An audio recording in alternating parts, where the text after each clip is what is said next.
The show is here. Yo, our mission is clear. It's time to change healthcare. Have no fear. Today is the day. This is the hour. Together, you know we've got the power. Drop the silos. We're all the same team. Experience, business, tech, and marketing. How can anyone be satisfied with the way things have always been? Yeah, we've tried. So join us now. Join the revolution. Consumer first health is the evolution. Status quo, more like status no. Yeah, this is the healthcare rap. Y'all, come on, let's go. New choices, new platforms, new care models. In the healthcare of tomorrow, consumers win. But who will design it? What will it look like? And how long will it take? We're here to answer those questions with some provocative thinking about how to create the healthcare that people actually want. Ready to roll up your sleeves, look at the world a little differently, and explore the frontiers of consumer health together? Join us. This is the Healthcare Wrap. Welcome back. I'm Jared Johnson from Shift Forward Health, and here's what's going to go down today. We have the Flava of the week about H-E-B opening more primary care clinics in their grocery stores. What's the end game for grocery chains, and how can you see the value of care that's being offered in non-traditional settings? I'll talk about that. Then we continue our series with leaders in retail health by welcoming Dr. Mohamed Diab, CEO of CVS Accountable Care. Dr. Diab dives into CVS Accountable Care's recently announced partnership with Catholic Health, how it fits into CVS Health's overarching care delivery strategy, and the role of ACO REACH and other value-based solutions in accelerating progress. It's time to dive right in. Are you ready? Let's go.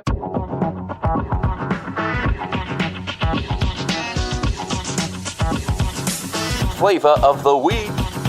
What's the health and wellness endgame for grocery chains? And is there enough substance to impact consumers' expectations for how and where they receive care? Grocers are continuing to make entries, albeit small ones, into health and wellness. The latest to make a push is H-E-B. According to Grocery Dive, and yes, this is not the first time that we've referenced them as a source, H-E-B recently opened 2 new wellness clinics in the Houston area, with 2 more slotted to open by the end of June. Each H-E-B wellness primary care clinic offers full-service primary care to individuals aged 12 and older, as well as physical therapy and health and nutrition coaching. They're staffed with clinical pharmacists, nurses, board-certified physicians, and registered dietitians, and can provide specialty referrals.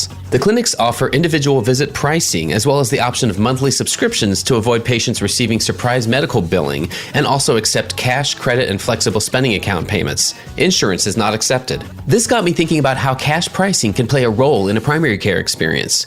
Let's look at the menu, shall we? H-E-B Wellness Primary Care has their price list on their website, starting with a virtual well visit for $60 or in-person visit for $70. You can also get a sports physical for $80. Add-on services including tests, lab work, vaccines, and durable medical equipment start at $15 and go up from there, and nutrition services start with a $45 meal planning visit. This also got me thinking about the place for non-hospital-based primary care. We talk a lot here about the shortcomings of a sick care-based paradigm and care strategy. So I like the offering of entry-level, a la carte nutrition coaching. And if H-E-B is anything like Walmart Health, as we heard from Dr. Chinny Puluru in our previous episode, or CVS Accountable Care like you'll hear today, the end game is a healthier community. Remember, the real villain in healthcare isn't disruptors or payers or providers. It's an unhealthy America. Bottom line, there's room for everyone, so don't let anyone ever tell you otherwise. It's time to see the value of care offerings in non-traditional settings and consider how they could lead to a healthier America. That's another way that we'll build the healthcare of tomorrow. And that's the Flava of the week.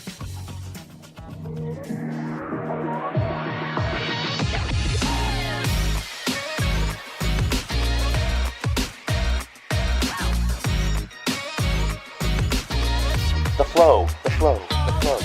All right, everyone, let's get into the flow. I'm so thrilled for our guest today. Please give it up for Dr. Mohamed Diab. He is the CEO of CVS Accountable Care. Welcome, Dr. Diab, to the Healthcare Wrap. Thank you, Jared. I'm very excited to be with you today. I would love to give our listeners a chance to get to know you a little bit better before we get going. What would you like our listeners to know about you and your background? So, as you mentioned, I'm the CEO of CVS Accountable Care organization. I'm a physician by training, have my MBA in finance, and I spent my whole career focusing on how we can transform the healthcare. So I, focus on value-based care and population health management and analytics, and how can I support both providers and patients in achieving better health outcomes at a more efficient cost. There's a lot in there. That means there's a lot of purpose in your work, and we'll get into that. I'm excited to hear about that. We've also been asking our guests lately a lot about career advice that they've received along the way. Is there a piece of career advice that you've received over the course of your tenure here that has stuck with you over the years? Sure, definitely. So one of the best advices I received over the course of my career is focusing on the patient and the consumer. And if you do the right thing by your consumer and by your patient, everything will follow. So this focusing on making an impact, a positive impact on these patients' lives and enabling the providers of care to deliver better care and transform the way they deliver care. This was a career advice that really stuck with me, that it always pay off on every aspect of what you're trying to achieve. And the other thing is also that the decision making has to be very objective and data driven. And that actually shaped how I approach every decision making I do, is focus on the data and make a very objective and informed decisions. Well, no wonder you're making an impact with the work you're doing, if that's the type of thing that guides you in your everyday work. Let's dig into this. What I'm really excited to talk about today is really what CVS Accountable Care is doing. There's some really impactful work that's happening here. And maybe we should start by just acknowledging that people probably know CVS as their local pharmacy, but they might not know about CVS Accountable Care. So maybe that's a good place for us to start. What do you want people to know about the work that you and your team are doing? Sure. So CVS Accountable Care is mission oriented, and our focus is enable providers, especially primary care physician, to move from a sickness-based disease to a value-based model of care. The mission is to improve the quality of care, reduce the waste in the system, and partner with providers across the nation to transform the way the care is being delivered and help them with this very complex shift from a fee-for-service, volume-based healthcare system, which doesn't deliver value to either the patient or the physician, to a model of care and a system that is focused on the patient holistically in a whole person-centric model, where you not only focus on the disease or the condition that the patient has, but also you try to understand what is the socioeconomic barriers to care that they have. We call these social determinants of health. Also, any behavioral health challenge that they are facing. Because if you're not understanding these two components, address them effectively, you will have a hard time really managing the disease or the condition and generate better outcome for the patient. So our mission in CVS Accountable Care is to partner with providers, support them, and surround them with the care teams, provide them with very actionable analytics that help them practice at the top of their license, help them manage their population at risk, and also help them improve the quality of care and also improve their financials, because there is a lot of waste in the system, in a fee-for-service system. And if we are able to deliver better value-based care, there is financial gains for the provider as well. Yeah, that work plays a really important part in kind of moving healthcare into the future, I feel like. So let's talk about how that fits into CVS Health's overarching strategy here. How does the work that the accountable care side is doing, how does that fit into CVS Health's overarching care delivery strategy? So CVS, the Fortune 4 organization, our strategy on the healthcare delivery is three components. One is enabling primary care physician in the industry, because we have a lot of assets and a lot of expertise and capability that can be very helpful for primary care physician. Expand our value-based care and supporting this shift in the industry from, like I mentioned, sickness-based system into a value-based system. And also being more in the home with our consumers, so focusing on home care. So our CVS Accountable Care actually fit very nicely in supporting these three strategies, because on one part we are enabling and supporting primary care physicians and the providers at large in this shift. We also focus on value-based care and making sure that we expand the value-based care and support this very complex transition that we understand it's not easy and it requires a lot of investment and resources and analytics and technology and programs. And the last thing is also home care, because part of our programs is we go to some of our beneficiaries and population, especially the high-risk population. We go to their homes to try to understand what if there is any barriers to care, if there is a caregiver at home, understand and intervene on any barriers that prevent this patient from achieving the best health outcomes that they want. I love that. I love that. Let's talk about you for a moment here. What I imagine this is not easy work. So anyone involved in this work at the level that you are has to have some inner motivation to do so. What motivates you in this role, and what inspires you to change healthcare? As I mentioned earlier, I'm a physician by training, so I saw how the system works, and I'm a big believer that the current fee-for-service system is not producing the outcome that we strive. We spend more on healthcare than any other developed nations, but our outcomes does not match the spend. And also, the patient is not getting the value, the physician is not getting the value, and they have a high burnout, and that's what you see in shortage in primary care around the country. And I always relate to these patients' population because I see our parents and grandparents in these patients who are really falling through the cracks of a fee-for-service system where there is no coordination of care. And try to imagine a patient who has 3 or 4 different chronic conditions and seeing multiple specialists, for example, and getting multiple medications. And nobody in a fee-for-service system will coordinate this care, will understand or try to understand the social determinants of health or any behavioral health issues if the patient has depression or anxiety, because the fee-for-service system is not set to incentivize the provider to really spend the time and effort in looking at the patient holistically. It's a transactional care. It's a sickness-based care. The physician only see the patient when they come to them because they are sick.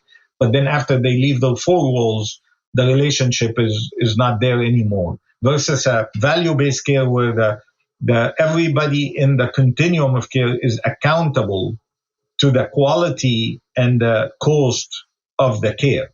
So that's what inspires me. I see a significant opportunity to improve the care of the population. And I see every day in our program, in our work, how we are able to help and make a significant positive impact on patients' lives, and really coordinating their care, understanding what is any barrier that they have and trying to address them. And I have, multiple examples. The patient with diabetes who is not taking her medication, and then we go there and visit her at home and find out that she cannot afford her copay. And then we work with her physician and community programs and be able to find a financial assistance to get her medication. And that makes a huge difference because otherwise she will show up in an emergency room with a major complication that would drive a complication for the patient and also drive a significant cost for the system.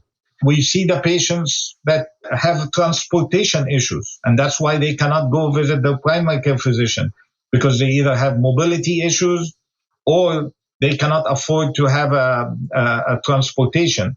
And we work to remove these barriers of care, find community program or invest in transportation.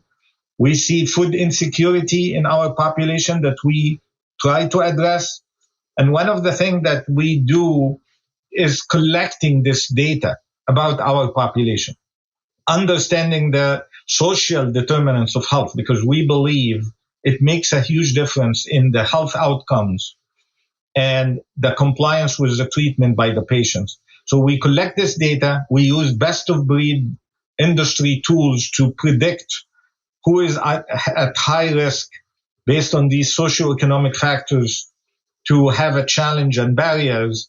And we develop interventions working with our provider partners to remove these barriers and improve the outcome for these patients' population. Well, I'm glad you centered that on the need to align incentives to coordinate care. And that's one of the foundations of value-based care and how we're going to get to a better place as a society, not just as an industry, but as a society.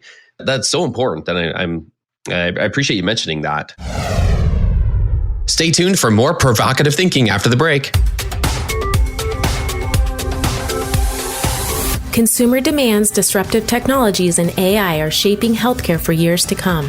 On the Hello Healthcare podcast, we dive deep on these issues with leaders who are driving change. These stories will inspire you to create and demand a better future in healthcare. Learn more at hellohealthcare.com. And now, back to the show.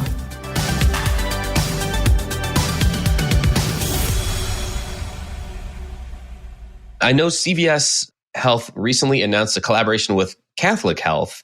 What can you tell us about that collaboration and why collaborations like that are needed? This is a very good example. So Catholic Health is a clinically integrated network, one of the best health systems in the country, have a very good reputation.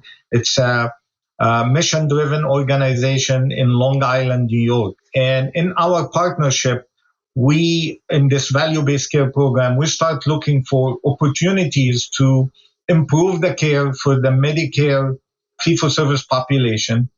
CVS has, as I mentioned earlier, has a lot of assets. One of these assets is our retail health clinics. And, CVS nationally, 85% of the population of the United States live within 10 miles from one of these local community facilities, where 1,000 of them has these retail health clinics. So working with Catholic Health, we try to expand access to primary care through our retail health clinics, and also working with their providers to really look into transforming how the care is being delivered. And as you mentioned, Jared, by aligning the financial incentives, where every constituent of the continuum of care, whether it's a primary care or a specialist or a hospital or skilled nursing facility, everybody has some sort of accountability for the quality of care they deliver, plus the cost of the care. And we also looked at transforming the workflows, the processes, providing significant actionable analytics at the point of care for the physician, so they understand who's at risk of their population, who's a rising risk. So we stratify and segment the population and identify the cohort of the population that needs interventions. People who ended up in an emergency room or in a hospital, we get real-time notification about these, and we start intervening to make sure that the patient, if they ended up in a hospital and they leave, they understand what the treatment after they leave the hospital, that they have the care they need at home so they don't get readmitted back to the hospital.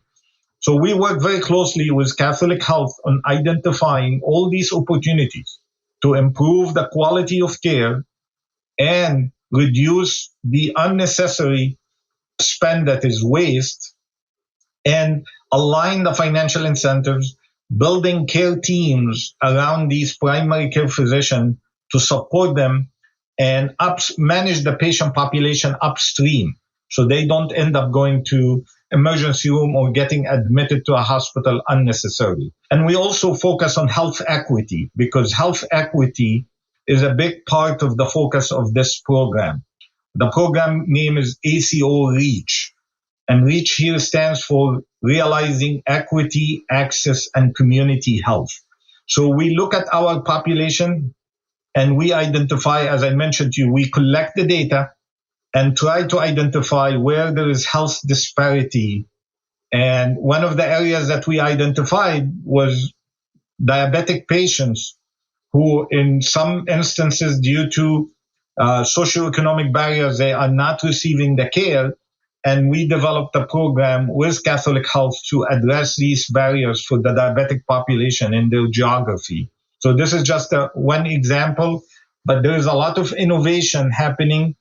And we are we see like the 1 + 1 = 3, where Catholic Health and us, each side bringing their expertise and capabilities and resources and analytics to improve the care and provide better outcomes clinically and financially for the Medicare population. So how are you defining that success when you're talking about a collaboration like this? You just mentioned outcomes.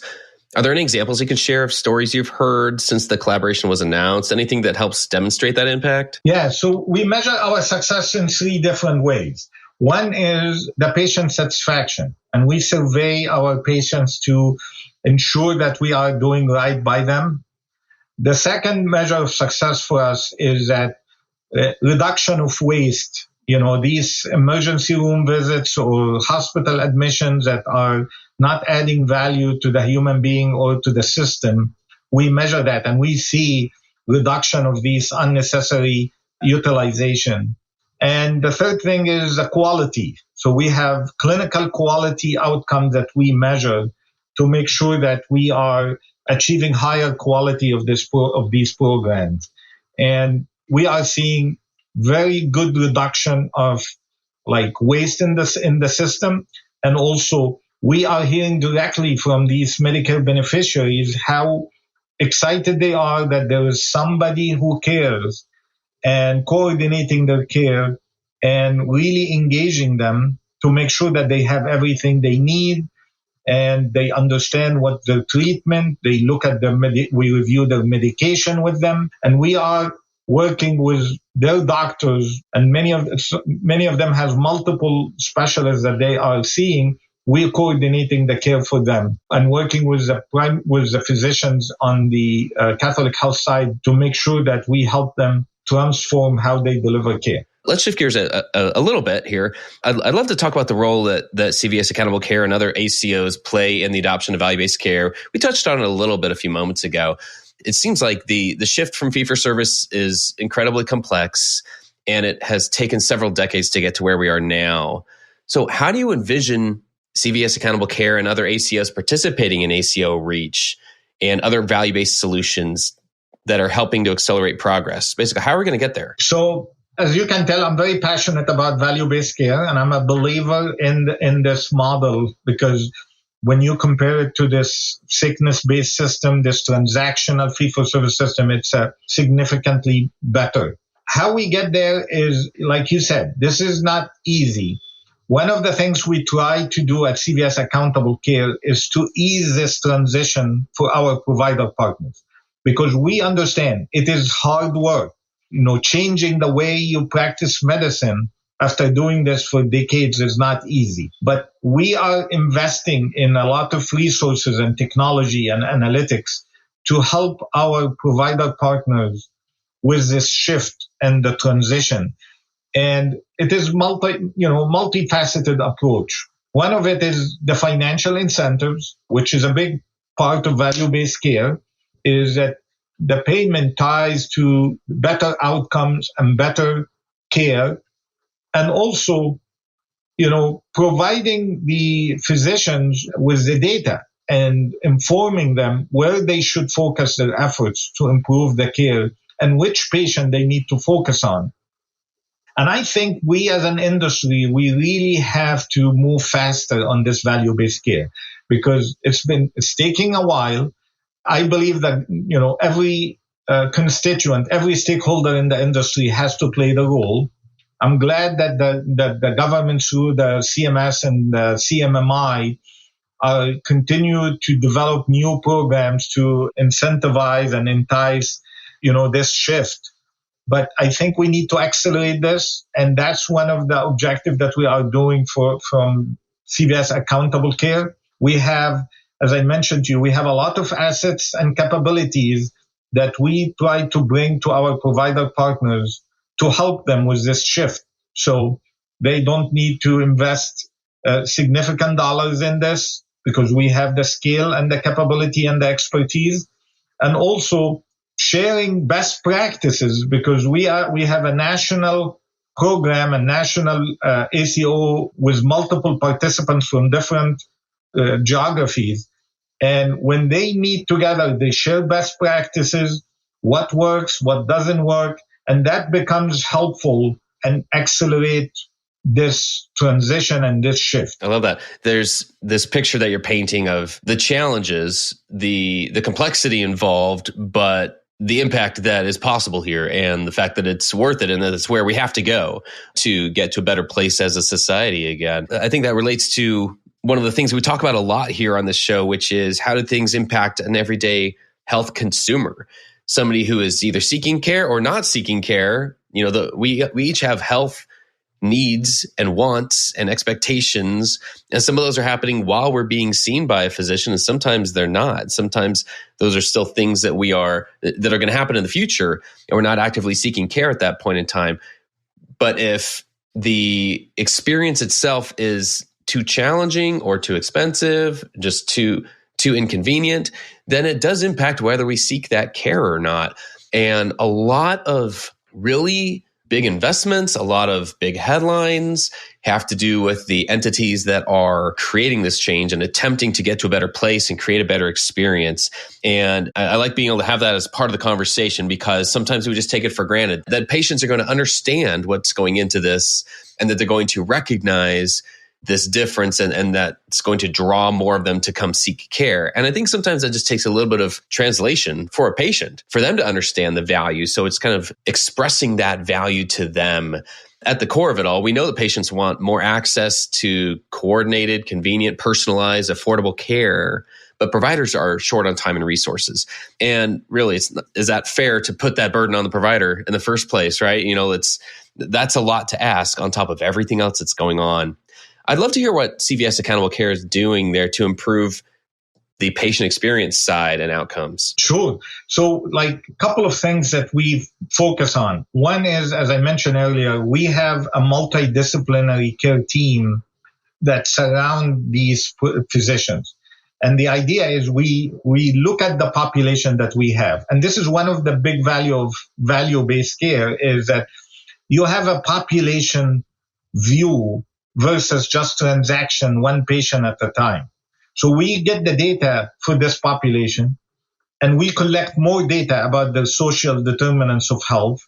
And we use, census data at the block level. We use area deprivation index data. We use a lot of external data also to complement what we have. And we survey these population to really have a holistic view of what is going on in their lives, right? And we get this multidisciplinary care team to look at the patients at risk, and we start reaching out to them and really engage them. So you talked about explaining to the patient the value. You show it to them in action, not in words. When the patient see that there is somebody who cares, there is a nurse, there is a pharmacist, there is a social worker, there is a community health worker, there is a behavioral health specialist. All this team is tasked to help them and make sure that they have everything they need. And if there is any barrier to care, they resolve and they intervene on. The patient immediately see the value. And coordinating their cares, doing medication reconciliation for them, explaining everything, any question they have, connecting them with their doctors, the patient immediately see the value. And to your point also, Jared, is the physician sees the value, because we are with providing this support to the physician, he or she can practice at the top of their license, right? Because we take care of these other things like, closing some of these clinical gaps in care, medication adherence, doing some of the lab work, and also giving the primary care physician an extension in our retail health clinics, where after hours and weekends, instead of the physician send their patient to emergency room, they can go to one of our minute clinics, which is our retail health clinics, whether physically or virtually, and they can get the services that they need that mitigate the need for going to the emergency room. So this is how we are focusing on supporting both the physician and supporting the patient. I love that. What's the best way for listeners to connect with you? I know we'll have a lot of listeners who are interested in hearing more about the work you're doing and maybe just want to connect with you. What's the best way for them to do that? Find me on LinkedIn. I have a profile there. Well, thanks again. And with that, that's a wrap for this episode. I've had the pleasure of speaking with Dr. Mohamed Diab from CVS Accountable Care. Thanks so much for joining us today. Thank you, Jack. Thanks for tuning in. If you like what you heard, please spread the word. Tell your colleagues to tune in for all the awesomeness, then leave a review on Apple, Spotify, or wherever you listen. This show is produced by Shift Forward Health, the channel for changemakers. Subscribe to Shift Forward Health on your favorite podcast app, and you'll be subscribed to our entire library of shows. See our full lineup at shiftforwardhealth.com. One subscription, all the podcasts you need, and it's all for free. And remember, we might have a lot of work to do in healthcare, but we'll get there faster together. Thanks again.